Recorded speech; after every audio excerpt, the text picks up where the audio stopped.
और इमरान खान साहब को मैं कहूंगा कि अवाम के सामने वो मकासद लाएं जिसके लिए आपको लेक फ्रंट पे ये हजारों कनाल जमीन की जरूरत थी, और बताएं कि क्या आपका ताल्लुक मियां वाली से नहीं है।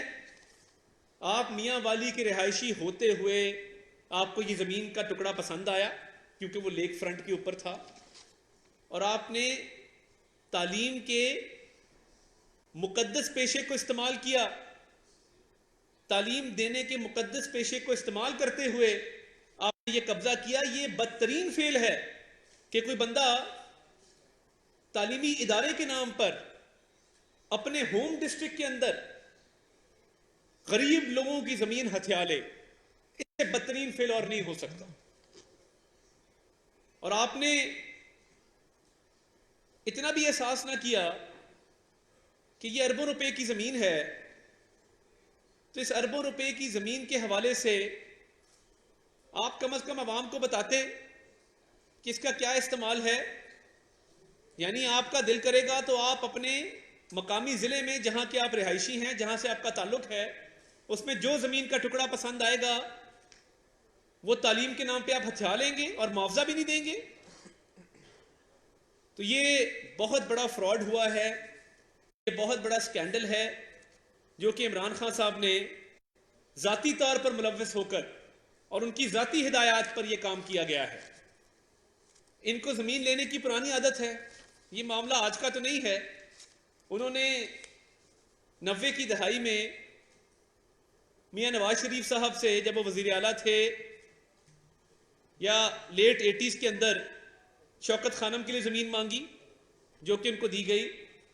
फिर एक दरख्वास्त मौजूद है जिसमें वो कहते हैं कि मेरे पास रिहायशी प्लॉट कोई नहीं है, और DGLDA को दरख्वास्त दी कि मैं गरीब आदमी हूं, मेरे पास रिहायशी प्लॉट नहीं है, तो इसलिए मुझे एक रिहायशी प्लॉट अतिया किया जाए। ये कई लोगों का ख्याल है कि ये वजीर आजम बनने के बाद इन्होंने मांगना शुरू किया। नहीं, हाथ फैलाने की आदत इनकी पुरानी है।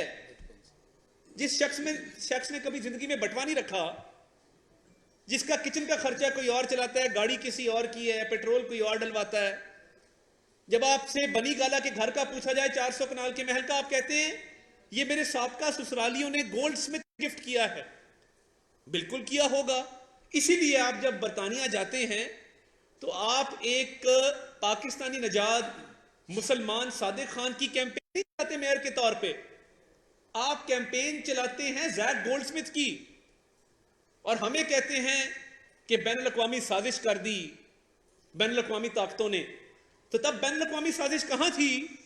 जब एक मुसलमान की कैंपेन छोड़कर, तो तब आपको अमर बिल मारूफ और नही अनिल मुनकर याद नहीं आया जब आप लंदन की गलियों में जैक गोल्डस्मिथ की कैंपेन चला रहे थे? आपको अमर बिल मारूफ, आप तो बड़े गैरतमंद हैं, आपको चाहिए था आप गोल्डस्मिथ को कहते कि जिस तरह 200 अरब डॉलर मुराद सईद ने IMF के मुंह पे मारने थे, आप ये 400 कनाल का बनी गाला का महल गोल्डस्मिथ के मुंह पे मारते और कहते कि ये मैं खैरात वेरात नहीं लूंगा। और मैं रोज पूछता हूं कि किसी को पाकिस्तान के अंदर या पाकिस्तान से बाहर इमरान खान साहब का जरिया आमदन मालूम है? उनकी गुजर बसर कैसे होती है, उनका जरिया आमदन क्या है, उनका जरिया माश क्या है, उनका बिजनेस क्या है, ये किसी को मालूम नहीं है। 10 मरले का या 5 मरले का घर चलाना हो तो उस पर खर्चा आता है। चे जाए कि आप एक 400 कनाल का महल जो है उसको मेंटेन भी करते हैं और बगैर जरिया आमदन के करते हैं। तो जो आपके ATMs थे जिनके जरिए आपने इस कौम का अरबों रुपया लूटा, जिसमें उस्मान बुज़दार का 10 अरब की जायदाद सरे फहरिस्त है, जिसमें मैंने कल भी बात की, तो ये तो सारा खेल तमाशा उसके तहत किया गया। आपकी खैरात की आदत गई नहीं। आपने इस दौर में भी उस्मान बुज़दार के जरिए, फरा गोगी के जरिए, एहसन जमील गुज्जर के जरिए, आमिर कियानी के जरिए अद्वियात तक नहीं छोड़ी। आपको तो महीना लगा हुआ था। चोर डाकू हमें कहते थे, और जब हम सरकार में आए हैं, जो फाइल खोले उसमें आपकी करप्शन की दास्तान है। और वसीम अकरम प्लस, किसी वजह से वसीम अकरम प्लस था। कमाऊ पूत जो होता है वो बड़ा लाडला होता है, जो पैसे कमा के देता है उसको शाबाश भी मिलनी चाहिए। आप कहते थे कि ये उस्मान बुज़दार बहुत काम करता है, मगर मैं बता नहीं सकता क्या काम करता है, क्योंकि ये काम ज्यादा करता है, बोलता कम है। उस गरीब ने बोलना क्या था? उसने किया क्या? सिर्फ आपको अरबों रुपया कमा के दिया, और आप एक जिद में उसको आपने 3.5 साल वजीर आला पंजाब रखा, क्योंकि वो आपको पैसे कमा के दे रहा था। वो वाकई आपका वसीम अकरम प्लस था, और वो प्लस प्लस था, क्योंकि 10 अरब की जायदाद बनाना आपने वजीर आला बनाया ये कहकर कि इसके घर में बिजली नहीं है। ये वो शख्स है जिसको अवाम के मसाइल का अदराक है, इसके घर में बिजली नहीं है। तो वो चंद करोड़ रुपए की जायदाद का मालिक 10 अरब की जायदाद का मालिक कैसे बना? कौन है दोस्त मोहम्मद बुज़दार? कौन है जाफर बुज़दार? कौन है जावेद केसरानी? कौन है ताहिर खुर्शीद? ये पता करें।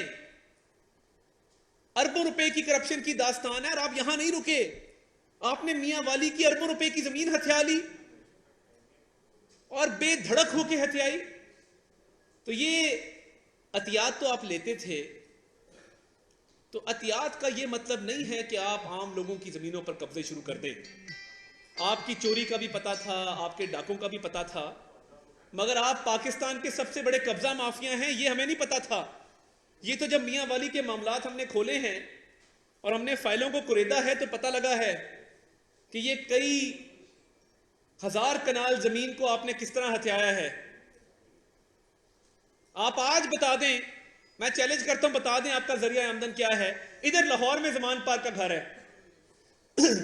आप जलसे में खड़े होते हैं, आप मजहब को इस्तेमाल करते हैं, हमें अमर बिल मारूफ सिखाते हैं। तो ये क्या जमान पार्क का पूरा घर नया नहीं बना? क्या जमान पार्क के घर की 2018 के आखिर में और 2019 के शुरू में पूरी कंस्ट्रक्शन दोबारा नहीं हुई?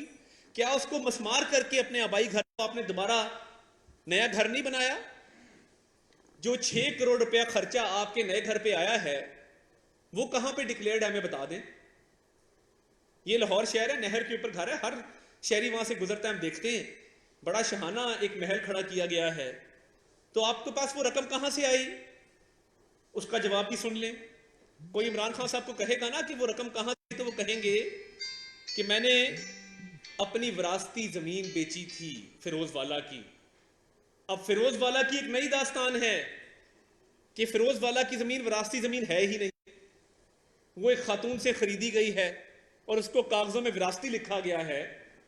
तो ये मैं समझने से कासिर हूं कि एक शख्स, इसकी जुर्रत कैसे होती है कि ये पारसाई के और नेक नामी के और पाक पाजी के लेक्चर दे जलसों में खड़े होकर, और अपने आप को कहे कि मैं बहुत बड़ा वली अल्लाह हूं, जो कि अपने आप को डिक्लेयर कर चुका है। उसके तमाम लोग टीवी पे आते हैं, उसको वली अल्लाह बना के पेश करते हैं। ये करतूत है इसके, जिसमें चोरी भी है, जिसमें डाका भी है, जिसमें रिश्वत भी है, जिसमें करप्शन भी है, जिसमें अब कब्जा रह गया था वो भी सामने आ गया। तो ये सारी खसूसियात इमरान खान साहब में पाई जाती हैं। और आप देखें तो कहेंगे कि मैं तो बड़ा सादा आदमी, मेरे तो कपड़े फटे होते हैं। बीवी कहती है कि इनका कोट फटा होता है, पैबंद लगे हैं कपड़ों में। तो एक शख्स जिसके कपड़े फटे हों, जिसके पास घर चलाने का खर्चा ना हो, वो जरिया आमदन तो बता दे। बताएं जरिया आमदन क्या है। इस दफा आपने टैक्स ज्यादा दिया है आपकी। ये एक आखिरी बात करके खत्म करूंगा कि आप जब इख्तिदार में नहीं आए थे, आपका जरिया आमदन तब भी डिक्लेयर नहीं था। आप कहते थे अब मैं टैक्स कम देता हूं। ऐसी कौन सी आमदन आपको आई कि आपका इख्तिदार में आने के बाद टैक्स का तनासब बढ़ गया, आपने ज्यादा टैक्स दिया? तो ये बड़े चुपते हुए सवालात हैं। मैं उम्मीद करता हूं कि अगर इमरान खान साहब खुद नहीं तो उनके कोई एटीएम इसका जवाब दे देगा। जी इमरान भाई।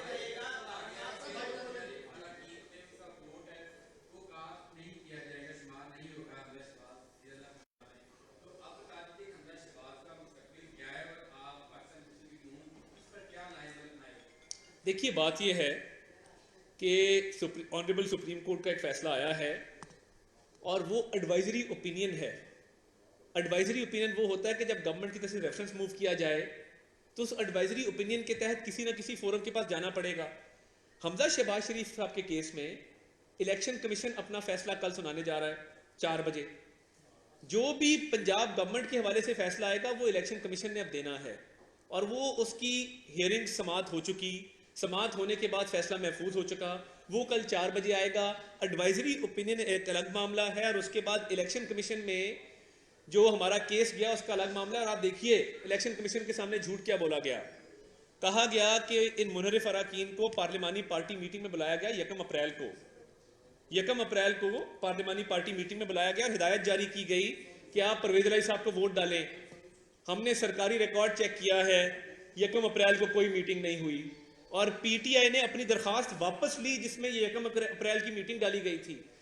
उस केस के अंदर बहुत सारे मामलात हैं। सुप्रीम कोर्ट की एक फुल बेंच का फैसला है, JUIF का एक केस है खैबर पख्तूनख्वा का, जिसमें एक उम्मीदवार को वोट डालने का कहा नहीं गया था मगर बॉयकॉट किया गया बगैर बताए और कोर्ट की रूलिंग ये आई कि कोई इनहराफ नहीं हुआ।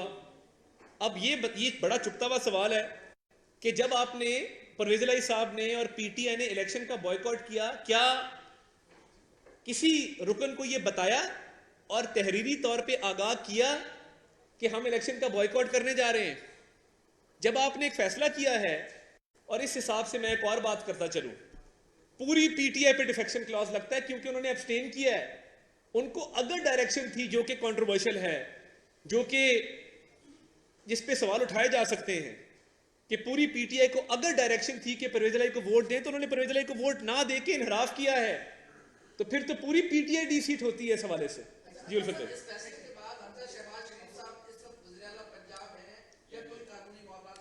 100% वज़ीर आला पंजाब है। मैंने जैसे अर्ज किया कि वो हैं और इंशाल्लाह रहेंगे, क्योंकि एक एडवाइजरी ओपिनियन है ना, उन 26 अरकान का केस इलेक्शन कमीशन के पास है, उसका फैसला इलेक्शन कमीशन ने करना है। और कानून में ये है क्योंकि समाअत इस सुप्रीम कोर्ट के फैसले से पहले हुई और उसका फैसला कल आना है, तो वो जो फैसला आएगा उस पर बात होगी। मगर मैं बड़े वसूख से आपको कह रहा हूँ कि एडवाइजरी ओपिनियन है और एडवाइजरी ओपिनियन की अभी डिटेल्ड ऑर्डर आएगा तो उस पर बेहतर कमेंट कर सकेंगे। मगर हमजा शहबाज शरीफ साहब 100% वज़ीर आला पंजाब हैं और इंशाल्लाह रहेंगे। जी, बहुत अच्छा सवाल किया आपने अगर आइन शायद नहीं पढ़ा, आइन के अंदर एतमाद का वोट लेने का हुक्म सिर्फ गवर्नर जारी कर सकता है। आप आज गवर्नर लगा दें, हम सुबह एतमाद का वोट ले लेते हैं।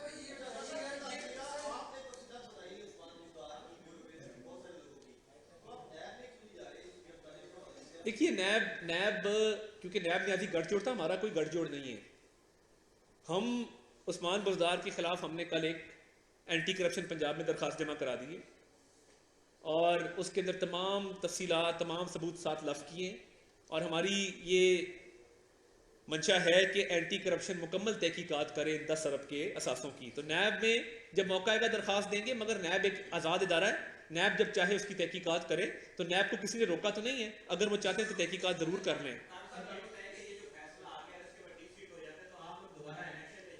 नहीं, अभी तो देखें, अभी तो बड़ा लंबा मरला है, अभी तो इलेक्शन कमीशन का फैसला आना है ना। ये देखिए एक फर्क है, एक हुकूमत ओपिनियन मांगती है, राय मांगती है सुप्रीम कोर्ट की, सुप्रीम कोर्ट एक राय देता है।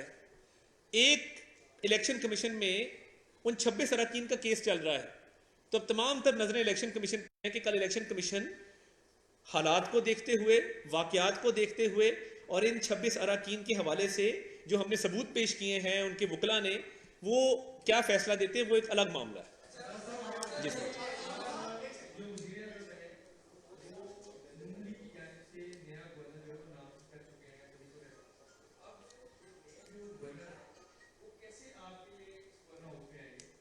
देखिए दो चीजें हैं। इस वक्त पंजाब में गवर्नर कोई नहीं है और आइन ये कहता है कि स्पीकर एक्टिंग गवर्नर होगा। स्पीकर साहब ने इनकार कर दिया। अब सदर मुमलिकत के पास एक ऑप्शन ये मौजूद थी कि वो समरी गई है बलीगो रहमान साहब की कि उनको गवर्नर मुकर्रर किया जाए। उस समरी को 12 दिन हो गए हैं। 3 दिन के बाद 15 दिन की पहली मुद्दत खत्म होगी और फिर 10 दिन मजीद हैं। तो ये हमारे हिसाब से 1 जून को बलीगो रहमान साहब ऑटोमेटिकली गवर्नर बन जाएंगे। ये हमारा हिसाब किताब है। मगर उससे पहले भी सूबा बगैर गवर्नर के ऑपरेट नहीं कर सकता, इसलिए सदर मुमलिकत पाबंद हैं, आइन के पाबंद हैं। और सदर मुमलिकत को आइन का कोई ख्याल नहीं है क्योंकि वो ज़ाती गुलाम हैं। उन्होंने अपने आका इमरान अहमद न्याजी का हुक्म बजा लाना है, तो वो नया गवर्नर लगाने से कासिर हैं। तो मैं ये समझता हूँ कि जो सदर मुमलिकत इनहराफ कर रहे हैं जिनको इंशाल्लाह महंगा पड़ेगा, मगर उनको फिलफौर या तो परवेज़ इलाही साहब को तलकीन करनी चाहिए कि गवर्नर बने, या फिर बलीगुर रहमान साहब का नाम मंजूर कर दिया जाए। एक समरी है, उसको रोक सकते हैं, रिजेक्ट नहीं कर सकते आइन के मुताबिक। तो सदर मुमलिकत पहले भी इनहराफ करते रहे हैं और उन्होंने अपने हल्फ की भी पासदारी नहीं की, हल्फ की खिलाफ वर्जी की है। तो ठीक है, अगर आप जाती मुलाजिम बनकर, जाती गुलाम बनकर पाकिस्तान के आइन से खिलवाड़ करना चाहते हैं, आप जरूर करें, मगर कानून अपना रास्ता इख्तियार करेगा। जी शुक्रिया।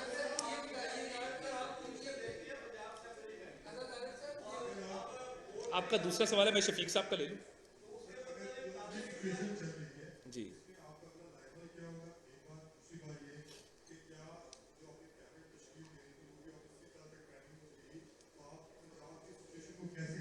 देखिए, पंजाब में हुकूमत मुकम्मल तौर पर फ़ाल है।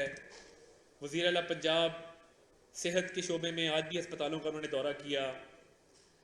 वो अशियाए खुर्दनोश के हवाले से भी मीटिंग ले रहे हैं, सफाई सुथराई के हवाले से, पानी की फराहमी के हवाले से। हुकूमत मुकम्मल तौर पर फ़ाल है, मगर काबीना जितनी जल्दी मार्ज़ वजूद में आए उतना बेहतर है। अब ये सदर मुमलिकत अगर इसमें रखना डालेंगे तो हम तो तैयार हैं, आज वो गवर्नर लगा दें, हम सुबह काबीना का हल्फ करवा देंगे। तो ये आईनी बहरान को तूल दिया जा रहा है, मगर हम अपना काम जारी रखे हुए हैं और इंशाल्लाह जारी रखेंगे।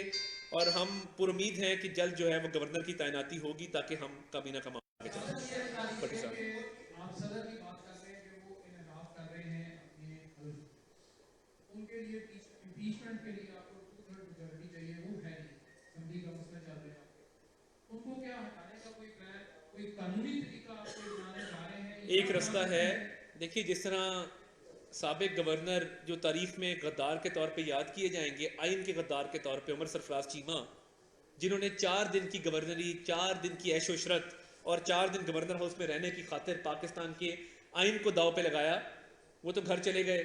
उनके लिए ये सजा बड़ी है कि गवर्नर हाउस से बेवकत होके, बेतौकीर होके निकले। तो ये बहुत बेआबरू होके तेरे कूचे से हम निकले वाली सूरत हाल है। बेआबरू भी हुए, बेतौकीर भी हुए, तो उसके लिए इतनी सजा बड़ी है। वो बेचारा इतना, अल्लाह माफ़ करे, इतने काबिल नहीं है कि उसके खिलाफ आर्टिकल 6 लगाया जाए। मगर हमारी कल भी कानूनी मुशावरत हुई है, सदर मुमलिकत के खिलाफ आर्टिकल 6 ज़रूर लगना चाहिए। मैं आपको ये ज़रूर बता दूंगा कि सदर मुमलिकत बाहर का दौरा नहीं कर रहे, कि अगर वो बाहर गए तो पीछे से कोई एक्टिंग सदर ना लग जाए। बहुत 1-2 वाक़यात हुए हैं इंटरनेशनल लेवल पे, मैं उस पर तफसील में नहीं जाना चाहता, मगर सदर मुमलिकत को बाहर एक आधा दौरा करना चाहिए था, मगर वो हो गया ना, 2-3 सवाल हो गए।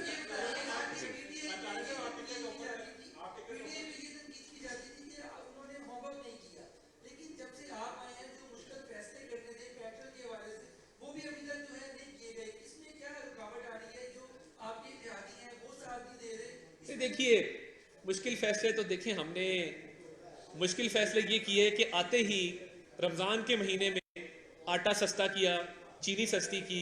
आपने देखा कि अवाम को आटा सस्ता मिला, चीनी सस्ती मिली, तो इस पर मज़ीद भी हम इक़दाम करने जा रहे हैं और इंशाल्लाह आप देखेंगे कि अवाम की ज़िंदगी में बहुत बेहतरी आएगी और आ भी रही है। आखिरी सवाल है, 7 बज गए। इतनी नहीं है। देखिए,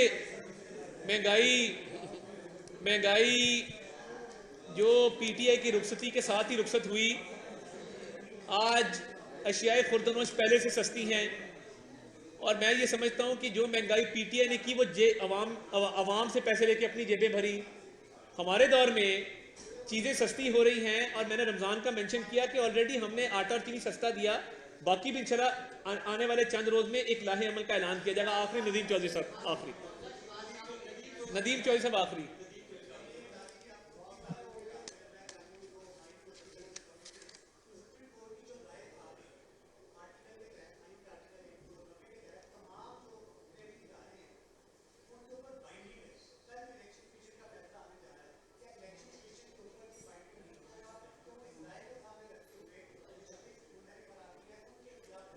देखिए, बात यह है कि हम उनको मुनहरिफ नहीं मानते, क्योंकि उनको कोई डायरेक्शन नहीं थी वोट करने की।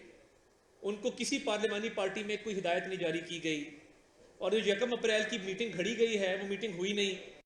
तो इलेक्शन कमीशन ज़रूर मलूज़ खातिर रखेगा सुप्रीम कोर्ट के रेफरेंस को, मगर वो इस केस के जो फैक्ट्स हैं, इस पर्टिकुलर केस के जो फैक्ट्स हैं, उसको जरूर देखेगा। बहुत शुक्रिया।